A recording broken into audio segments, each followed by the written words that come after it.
رہا ہے علماء اہل سنت نے اس شخص کو سہارا دے کر بلندی پر پہنچایا اور وہ منصب عطا ہوا، اس کو وہ عزت حاصل ہوئی، وہ شہرت حاصل ہوئی، ایک بلندی حاصل ہوئی کہ علماء کی صف میں ایک اونچا مقام حاصل ہو گیا اس کو۔ لیکن اب اس بلندی سے اب یہ پستی کی طرف آ رہا ہے، اب عزت سے اب ذلت کی طرف آ رہا ہے، یہ تنزل کی منزل میں آ رہا ہے۔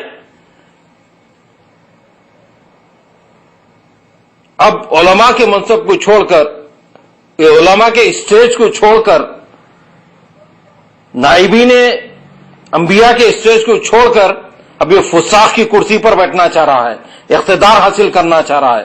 اگر اس کو خدا نہ خواستہ اگر اقتدار مل جائے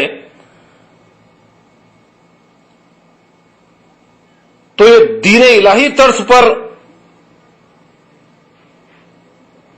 ایک ماحول پیدا کر دے گا، یہ تمام باطل فرقوں کا ملغوبہ بنا دے گا۔ یہ جتنے 72 گمراہ فرقے ہیں ان سب کو ایک فرقہ قرار دے گا یہ، اور تمام کے تکفیری فتووں کو واپس لے گا، اور جو قادیانی ہیں ان کو اسلام میں پھر دوبارہ داخل کرے گا، اور کرسچنز کے لیے پاکستان میں چرچ بنائے گا، مندریں بنائے گا، ہر ایک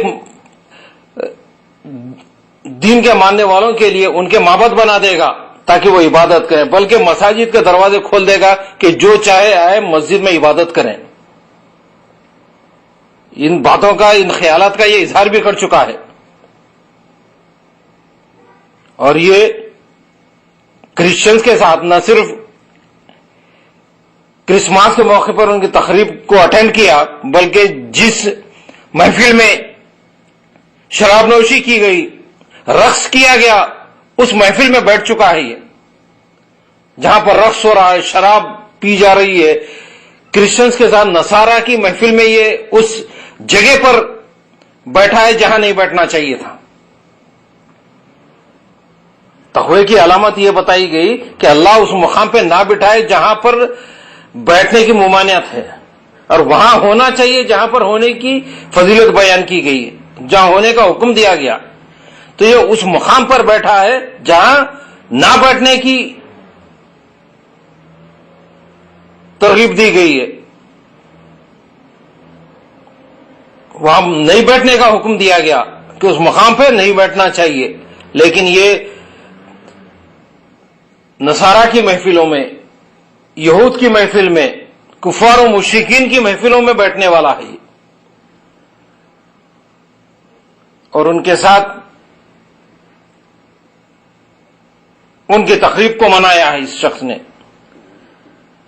اگر خدا نہ خواستہ اگر یہ اقتدار میں آ جائے تو یہ تمام کفار و مشرکین، یہود، نصارہ، سب کے عیدوں کے موقع پہ یہ اٹینڈ کرے گا، ان کے مذہبی محفلوں کو یہ اٹینڈ کرے گا، بلکہ وہاں پر غیر محرم سے، عورتوں سے، سب سے یہ مصافحہ کرے گا یہ،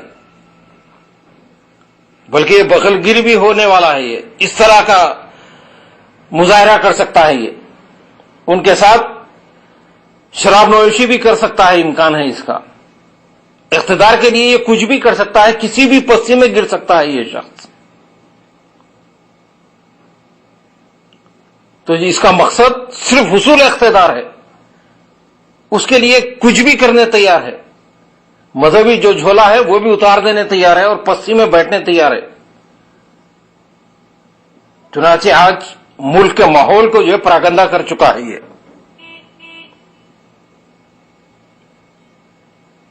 اگر یہ اقتدار میں آ جائے تو دین الہی طرز پر ایک حکومت بنائے گا،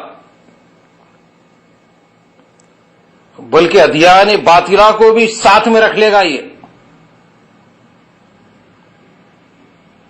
تو یہ اکبر سے زیادہ خطرناک یہ شخص ثابت ہو سکتا ہے اس صدی کا، اتنا بڑا فتنہ ثابت ہو سکتا ہے۔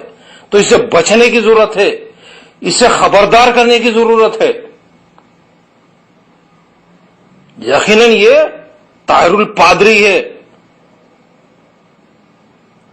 بلکہ اس میں تمام بدعقیدگی کے جراثیم موجود ہے.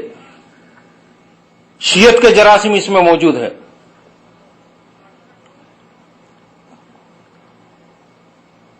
یہودیت کے جراثیم اس میں موجود ہے. نصارہ کے جراثیم موجود ہے. اسی لیے یہ فطری طور پر ان کی طرف لپک رہا ہے. یہ ان کے دینی محفلوں میں شریک ہو رہا ہے. اللہ تبارک و تعالیٰ اس فتنے سے محفوظ رکھے مسلمانوں کو. علماء کرام نے پرزور انداز میں اس کا رد کیا ہے.